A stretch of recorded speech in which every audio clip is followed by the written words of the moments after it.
माएँ सुख की छाँव जैसी होती हैं,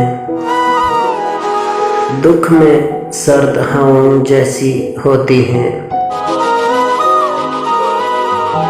देकर अपनी खुशियाँ दुख सह लेती हैं,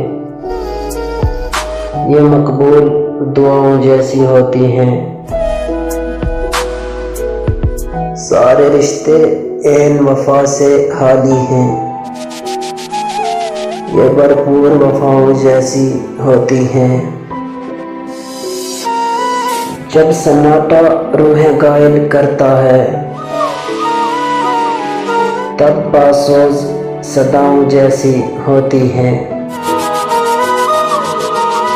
ज़ैन दुखों की धूप में इतना समझा हूँ,